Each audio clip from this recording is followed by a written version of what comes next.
মোমবাতি অভিভাবকহীন জীবনের আলো। বাচ্চা ছোট রাসেলের জীবন।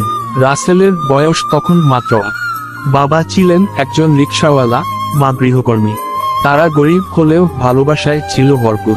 প্রতিদিন সকালে বাবা রিকশা নিয়ে বেরিয়ে যেতেন, আর মা অন্যের বাসায় কাজ করতে যেতেন।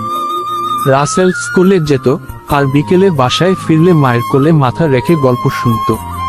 একদিন একটা বজ্রপাতে তার সবকিছু ছিনিয়ে নিল।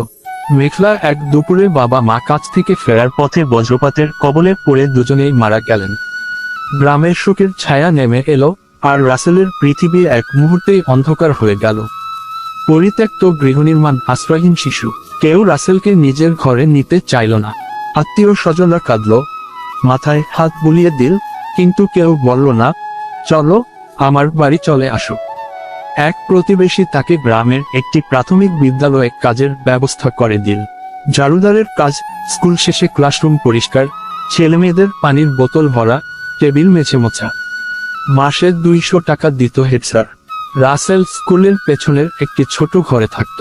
কাঁথা চাদর কিছুই ছিল না, পুরনো পাটের বস্তা বিছিয়ে ঘুমাত। তবুও তার চোখে ছিল এক অন্যরকম আলো। আমি পড়ব, বড় হব। খোলা বই, শিক্ষকদের হাত ধরে আলোতে ফেরা। রাসেলের কঠোর পরিশ্রমে মুগ্ধ হয়েছিলেন ইংরেজি স্যার আনোয়ার হোসেন। তিনি একদিন রাসেলকে ডেকে বললেন, তুই শুধু চারুদার না, তুই আমার ছাত্র। রাসেল চমকে উঠল। স্যার তাকে প্রতিদিন পড়াতেন, পুরনো বই দিতেন। অন্য শিক্ষকরাও তাকে সমর্থন করতেন। কেউ টিফিন দিত, কেউ শীতের কাপড়।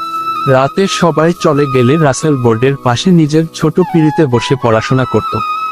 যখন বিদ্যুৎ থাকতো না, তখন হারিকেন জ্বালিয়ে অক্ষর চেনার চেষ্টা করত। মাধ্যমিকের পথ চলা। শিক্ষকদের সহায়তায় রাসেল 5ম শ্রেণীতে বৃত্তি পেল। সবাই অবাক, গ্রামের সেই কাজের ছেলে এখন গ্রামের গর্ব। মাধ্যমিকে উঠেও থেমে থাকেনি তার লড়াই। সে সকালবেলা কাজ করত, দুপুরে ক্লাস করত, রাতে পড়াশোনা করত। তখনও তার নিজের কোনো বই ছিল না। সহপাঠীরা তাকে বই দিত, কেউ কেউ হাসাহাসিও করত, আরে ঝাড়ুদার ছেলেও এখন ইঞ্জিনিয়ার হতে চায়। রাসেল এসব কথায় কান দিত না। তার মাথায় শুধু একটাই স্বপ্ন, আমি নিজে আলোর পথে যাব, আর অন্য অনাথ ছেলে মেয়েদেরও আলো দেখাবো। গ্রাজুয়েশনের টুপি, বিশ্ববিদ্যালয়ের আর্ট জীবনের নতুন শুরু। এইরকম হাজারো কষ্ট আর লড়াইয়ের পর রাসেল এইচএসসি পরীক্ষায় A+ পেল। পত্রিকায় নিউজ হলো, ঝাড়ুদার ছেলে রাসেল এখন মেডিকেল কলেজের ছাত্র। সারা দেশ থেকে প্রশংসা এলো। অনেক এনজিও সাহায্য করতে এগিয়ে এলো। রাসেল সবার সহায়তায় মেডিকেল কলেজে ভর্তি হলো। তারপরের গল্প স্বপ্নের মতো, ডাক্তার হলো। প্রথম বেতন দিয়ে স্কুলের সেই হারিকেন আজও রেখে দিয়েছে তার ঘরের স্মৃতিচিহ্ন হিসেবে। লাল হাত ফিরে দেখা।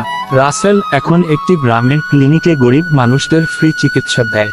প্রতি মাসে একটি অংশ রাখে অনাথ ফাউন্ডেশনে, যেটি সে নিজেই তৈরি করেছে, যেখানে বাবা মাহীন শিশুরা পড়াশোনা ও থাকা খাওয়ার সুযোগ পায়। রাসেল বলে, এর থেকে বড়, মা বাবা না থাকলে জীবন কঠিন হয় ঠিকই, কিন্তু মনোবল আর ভালো মানুষের সাহচর্য থাকলে সেই জীবনও আলোর পথ ধরে হাঁটতে পারে। বই গল্পের শিক্ষা।